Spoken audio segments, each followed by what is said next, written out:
আপনি যে এক সপ্তাহ নামাজ পড়েন নাই, দুনিয়ার সিস্টেম মালিকের কর্মচারী যদি মালিকের কোম্পানিতে কাজ করতে না যায়, একদিন মিস করবে, দুদিন মিস করবে, গিয়ে বলবে যে স্যার আমার অমুকের অসুস্থ, আমার বিবির অসুস্থ, আমার সন্তানের অসুস্থ, সেই জন্য আমি আসতে পারি নাই।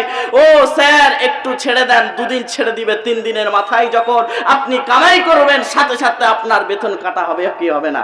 কথা বলেন, হবে কি হবে না? এই রকম একটা নিজাম যদি দুনিয়ায় থেকে থাকে, তাহলে একবার আল্লাহর দিকে তাকাও। আমি সপ্তাহ নামাজ পড়ি নাই, জুমার দিনে গেলাম, একদিন চাকরিতে গেলাম না, দারওয়ান বলছে তোমার খাতায় তো নাম নাই, তুমি কেন কামাই করেছো, তোমাকে ঢুকতে দেওয়া হবে না, আগে যাও অফিসে যাও, বসের সাথে দেখা করে আসো। কি বলেন, ঠিক কি ঠিক না? আগে জবাবদিহি করে আসো। মুসলমান একবার চিন্তা করে দেখো, আমি একটা সপ্তাহ নামাজ পড়লাম না, আমি জুমার দিনে গিয়ে গেলাম, মসজিদে যাওয়ার পরে মসজিদের গেটে কোনো দারওয়ান আছে? কথা বলেন। এক সপ্তাহ তো আপনি আল্লাহর নাফরমানি করলেন, আল্লাহ কিন্তু আপনার নাফরমানি দেখে গেলেন, কিন্তু আপনার রিজিক কেড়েছে। কথা বলেন মুসলমান, কেড়েছে কি? একদিনও ভাত কেড়ে নিয়েছে, একদিনও আপনার সমস্ত কিছু অক্সিজেন কেড়ে নিয়েছে। আরে একটা জিনিস ভাবেন, অক্সিজেনের যে কতটা এই করোনার সময় বোঝা গেছে। কি বলেন, ঠিক কি ঠিক না? যার অক্সিজেন ফেল হয়ে গেছে, ওই হসপিটালে নার্সিং হোমে যাওয়ার পরে তার এমন একটা অবস্থা, অক্সিজেন না হলে সে আর বাঁচবে না।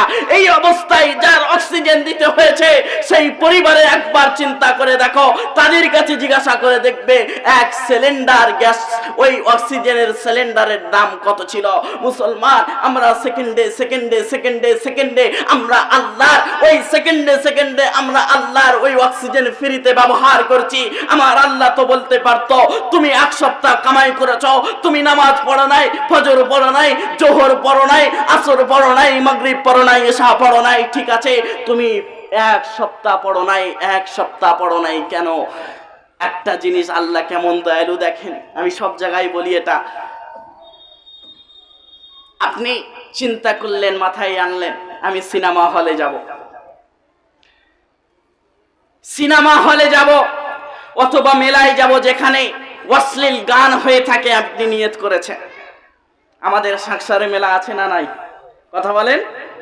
এই মেলায় নিয়ত করেছেন, যুবক ভাই নিয়ত করেছে, আরে আল্লাহ কেমন দয়ালু, একটু লক্ষ্য করেন, একটু খেয়াল করেন। আরে এই সমস্ত জিনিসগুলো দেখলে চোখের পানি ঝরে যাবে। যুবক, একবার দেখো তুমি কার জন্য জীবনটা নষ্ট করছো। আমার আল্লাহ প্রতিদিন রাতে, ওই শেষ রাতে এসে বলে, বান্দা আয় আয় আয় আয়, একবার আয়, তোর কি দরকার বল, আমি তোর সমস্ত কিছু পূরণ করে দেবো। জোরে বলি সুবহানাল্লাহ। তোর কি টাকা দরকার, তোর কি সম্পদ দরকার, জানা একবার চেয়ে দেখ না। একটা রাজা প্রজাদের কাছে সব বলে দিল যে আজকে আমার যেখানে আমার মাল রাখা থাকে, ধন সম্পদ রাখা থাকে, সেখানে আমি খুলে দিলাম। আজকে রাজার সমস্ত প্রজারা সকলেই এসে সেই গুদম ঘরে সেখানে ঢুকে সমস্ত কিছু লাগলো। একটা পাগল মতন, সে আল্লাহর প্রেমিক, সেই উজির সে কি করলো, সকলেই সমস্ত সোনা গয়না সমস্ত কিছু নিতে লাগলো, আর এ গিয়ে রাজার পাশে চুপচাপ দাঁড়িয়ে আছে। রাজা বলে, কি ব্যাপার, তুমি কেন যাচ্ছ না, তুমি কেন সোনা নিচ্ছ না, তুমি কেন হীরা নিচ্ছ না, তুমি কেন তোমার টাকা পয়সা নিচ্ছ না, অত কিছু সবাই তোমার পরিবারের সবাই কিছু নিয়ে চলে যায়, তোমার গ্রামের লোকেরা সব কিছু নিয়ে যায়, তুমি কেন আমার পাশে দাঁড়িয়ে? তখন সেই ব্যক্তিটা বলতে থাকে, আরে ওরা নিয়ে যাবে, 2 দিন পরে শেষ হয়ে যাবে, আর আমি একজনের পাশে দাঁড়িয়ে আছি, তার যদি আমি ধরতে পারি, তার যদি আমি দামান ধরে রাখতে পারি, একদিন আমি রাজত্ব পেয়ে যেতে পারি। জোরে বলি সুবহানাল্লাহ। কেমন চালাক দেখেন। সেই জন্য মুসলমান ইমানদার, আল্লাহর গোলাম, একটু অনুরোধ করব, আমি আপনাদের কাছে অনুরোধ করব, অল্প সময়ের জন্য দাঁড়িয়েছি, এক উজির যদি বুঝতে পারে যে আমি আমার রাজাকে ধরে রাখবো, আমি সব কিছু পেয়ে যাব, আমি একদিন রাজত্ব পেয়ে যেতে পারি, এই জিনিসটা একবার ভাবেন। আপনি টাকার পিছনে ছুটছেন, এই টাকা আপনার কখনো ধনী বানাতে পারে? বলেন পারে? কখনোই পারে না। তদ্রূপ ওই টাকা, ওই সম্পদ তোমার ধনী বানাতে পারে না। আরে এই টাকা, এই সম্পদের মালিক কে? জোরে বলেন। আল্লাহর নাম নিতে ইচ্ছা হয় না? কথা বলেন, ইচ্ছা হয় না? তাহলে জোরে বলুন না আল্লাহ। এই সমস্ত দুনিয়ার মালিক কে? আরে কথা আমি বলে বলে শ্রোতাদের বলে বলে আমি নাজেহাল হয়ে যায়। এরা সব জায়গায় স্লোগান দিতে পারে, কিন্তু এই ওয়াজের ময়দানে এসে এদের গলা, এরা যেন সাবু খেয়ে এসেছে, এদের গলার আওয়াজ আর বাড়ায় না। এই জিনিসটা ভাবেন, আপনি এখানে সুবহানাল্লাহ, আল্লাহু আকবার, আল্লাহর ধ্বনি যখন তুলবেন, আল্লাহর নাম উচ্চারণ করবেন, ও মুসলমান, এই জিনিসটা আমার আল্লাহ দেখছে কি দেখছে না? কথা বলেন, দেখছে কি দেখছে না? এই আল্লাহু আকবার, সুবহানাল্লাহ, এই ধ্বনিটা আল্লাহকে যদি বলো সুবহানাল্লাহ, আল্লাহ তুমি পুত পবিত্র, আল্লাহ জিজ্ঞাসা করে বান্দা কি বললে তুমি? আমি পুত পবিত্র। তাহলে বান্দা যাও, তুমি যখন আমাকে বলেছো পুত পবিত্র, তাহলে আমি আল্লাহ তোমাকে পুত পবিত্র বানিয়ে আমার দয়ার জান্নাতের মেহমান বানিয়ে দিলাম। আরে জোরে বলেন সুবহানাল্লাহ। কথা ভালো লাগছে আপনাদের? বলবো, চলবে ইনশাআল্লাহ? ভালো লাগছে তো ইনশাআল্লাহ? দোয়া করবেন তো আমার সাথে, আমার জন্য, আপনাদের সন্তান। আমি এটা কেন বলি, অনেকেই আমাকে, আমি ছেলে মানুষ, হয়তো ভুল করেই ফেলি। কে বলেন? হতে পারে কি পারে না? ভুল করেছি, অনেকে ঘৃণা করে আমাকে। না, হয়তো আমি যদি আপনাদের দোয়ায় যদি একটু উঁচু হই, আপনাদের নামের সাথে হেই দেখো অমুক গ্রামের ছেলে এসেছে, কি বলেন? ঠিক কি ঠিক না? সেই জন্য দোয়া করবেন তো ইনশাল্লাহ আমার জন্য। তাহলে ভালো লাগছে তো বয়ান? চলবে ইনশাল্লাহ? তাহলে শোনেন, যে কথা বলছিলাম, আল্লাহ বলছে বান্দা কি বললে?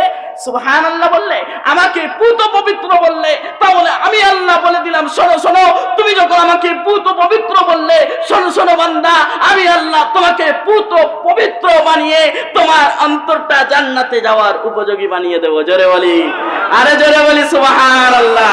মুসলমান ইমানদার, যে কথা বলছিলাম, টাকা আমাকে ধনী বানাতে পারে না, সম্পদ আমাকে ধনী বানাতে পারে না। ও মুসলমান ইমানদার, আমার আল্লাহ ওই শেষ আসে এসে বান্দাকে ডাকতে থাকে, বান্দারে ও বান্দা তোমার কি দরকার বলো বলো, আমি সব কিছু তোমার পূরণ করে দেব। একবার তুমি বলো, একবার তুমি বলো তোমার কি দরকার? তোমার টাকা দরকার না সম্পদ দরকার? আল্লাহর কাছে যখন আমরা বলতে যদি পারি, শেষ রাতে আমার আল্লাহ সমস্ত কিছু পূরণ করে দিবে। যারা বলি সুবহানাল্লাহ। আমি যে কথা বলছিলাম প্রথমে চলে যায়, আমার যুবক ভাইদের কথা বলি। আমি যুবক, আমার দিকে একবার লক্ষ্য করো, আমি পারলাম, তুমি কেন পারবে না? মুসলমান ইমানদার, রাসূল 4টি কথা বলেছেন, মনে আছে তো কথা? বায়ান মনে আছে তো? প্রথম নাম্বার কি? মদ বেড়ে যাবে সমাজে। সমাজে মদ পানকারী আছে না নাই? কথা বলেন, আছে না নাই? যারা মদ্যপান করবে সেই ভাইয়ের কাছে যাবে, গিয়ে বলবে ভাই এমনটা করো না। আজকে মুসলমান ইমানদার, এই ভাইয়ের কারণে আমাদের আযাবে পড়তে হতে পারে, কি বলেন? ঠিক কি ঠিক না? সেই জন্য যে মদ পান করবে তার কাছে যে ছুটে যাবে, ভাই এমনটা করো না, এমনটা করো না, আল্লাহ নারাজ হয়ে যাবে। যদি সেই ভাই মদ ছেড়ে দেয়, সে যদি আমল নামা যদি তার নেক আমল দিয়ে ভরপুর করে দেয়, তোমার কথা অনুযায়ী সে যদি মদ ছেড়ে দেয়, সে যদি নামাজি হয়ে যায় তোমার কথার কারণে, মুসলমান এর দ্বারাই ফায়দা কি জানো? জানো, ওই ব্যক্তিটা মৃত্যুর আগ পর্যন্ত যতদিন নামাজ পড়বে, যতদিন রোজা করবে, তার অর্ধেক সওয়াব তোমার নামায় আমলে চলে যাবে। জোরে বলি সুবহানাল্লাহ। মুসলমান ইমানদার, তারপরে রাসূল বলেন জিনা বেড়ে যাবে। আজকের সমাজে বিবাহ কঠিন হয়ে গেছে আর প্রেম সহজ হয়ে গেছে, কি বলেন? ঠিক কি ঠিক না? পিতাগুলো বলে ছেলে কি করে? এমনও পিতা আছে, তার যদি বলা হয়, তার জামাই যদি খুঁজতে দেওয়া হয়, মেয়ের জামাই যদি খুঁজতে দেওয়া হয়, এমনও পিতা আছে হয়তো জিজ্ঞাসা করে বসতে পারে ওর মঙ্গল গ্রহে কোনো অফিস আছে নাকি। এমনও পিতা থাকতে পারে, এমন এমন প্রশ্ন করে। এই জন্য আল্লাহ বলেন তোমরা বিবাহ করে নাও, আমি আমার আল্লাহ বলেন আমার জিম্মায় আমি তোমাকে বড় লোক বানিয়ে দেব। জোরে বলি সুবহানাল্লাহ। এই জিনা সমাজে বেড়ে গেছে, আজকে ছেলে মেয়ে একসাথে ঘুরে বেড়ায়। আমাদের বর্তমান সমাজের বড় বড় মুরব্বিওয়ালা, তাদের ফতোয়া কেমন জানেন? শোনেন, একজনা শালি আর একজনা দুলা ভাই একই বাইকে করে ঘুরে বেড়ায়, একই সাথে গিয়ে ফুচকা খেতে যায়, মেলায় যায়, আছে না নাই? কথা বলেন, আছে না নাই? এমন দুলাভাই শালি ওই বোনের সাথে যদি যায়, কোনো তখন মুরব্বীর ফতোয়া আসে না যেভাবে যে ওনা এটা পর্দার খেলাফ। আর যদি ওই শালিটা, ওই বোনের শালিটা, যদি ওই বেটিটা দুনিয়া থেকে চলে যায়, যখন জানাজার নামাজের জন্য তাকে গোসল করানোর জন্য তাকে গোসলের জায়গায় নিয়ে যাওয়া হয়, ওদিক থেকে বোনাই ছুটে আসে, আমি আমার শালিকে বড় ভালোবাসতাম, আমরা একসাথে কত জায়গায় ফুচকা খেতে গেছি, আমরা একসাথে কত জায়গায় মেলায় ঘুরতে গেছি, আজকে আমার শালিটা দুনিয়া থেকে চলে গেল, আজকে আমি বোনা এসেছি, আমার বোনের মতন শালি, আমি তাকে শেষ গোসলটা দিতে চাই। তখন মুফতি সাহেব দলে দলে বার হবে, বুঝতে পারছেন? তখন বলবে না না, ও তো তোমার শালি, ওটা তোমার বেপরদা হবে। আরে আমার মুসলমান ইমানদার, এই কোরআনটা কাদের জন্য? কথা বলেন। মুসলমান যারা জীবিত তাদের জন্য, কি বলেন? ঠিক কি ঠিক না? এই কোরআন আমরা আজকে মানতে চাই না, কেমন জানেন? যখন মৃত্যু ব্যক্তি যখন দুনিয়া থেকে চলে যায়, সে যখন হায়াতে জিন্দেগিতে ছিল, কোরআন কি খুলেও দেখে নাই, এবার যখন সে দুনিয়া থেকে বিদায় নিয়ে চলে যায়, তার রূহ আল্লাহ নিয়ে চলে গেছেন মালাকুল মউতের মাধ্যমে। আমাদের পাড়ায়, আমাদের সমাজে এটা নিয়ম, এটা কালচার হয়ে আছে, সে যখন দুনিয়া থেকে চলে যায়, লাশ যখন পড়ে থাকে, তার পাশে গিয়ে কোরআন তেলাওয়াত হয় কি হয় না? কথা বলেন, আরো জোরে বলেন, হয় কি হয় না? এই কোরআন তেলাওয়াত করে তার আমলনামায় কটা ফায়দা যাবে আমাকে বলতে পারবেন? এই কোরআন মুসলমান যারা জীবিত, আল্লাহর যত বান্দা কিয়ামত পর্যন্ত আসবে জীবিত আল্লাহর গোলামদের জন্য, যখন সে চলে গেল তার আর কোনো সওয়াব হতে পারে না। মুসলমান ইমানদার আরেকটা জিনিস দেখেন, মহিলাদের পর্দার কোনো খেয়াল নাই, যখন দুনিয়া থেকে বিদায় নিয়ে চলে যায়, এদিকে বড় বড় দাদি নানিগুলো চলে আসে, এরা আবার মুফতি সাহেব, জানেন সমাজের বড় বড় মুফতি সাহেব দাদি আর নানি, শুনেছেন কি? আমাকে বলছে আমার বিবাহের সময় অনেক ফতোয়া শুনেছি আমি বলি দূর রাখো তো, আমার পা নেই নাকি, আমি হেঁটে যেতে পারবো না?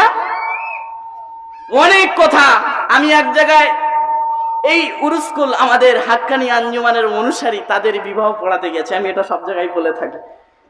আমি রাতে গায়ে হলুদের জায়গায় উরুস্কুল মজলিস হবে, আমি মজলিস করলাম, সেই দিন মজলিসের জন্য গেলাম, সেই দিন দুপুর বেলায় কি হচ্ছে জানেন?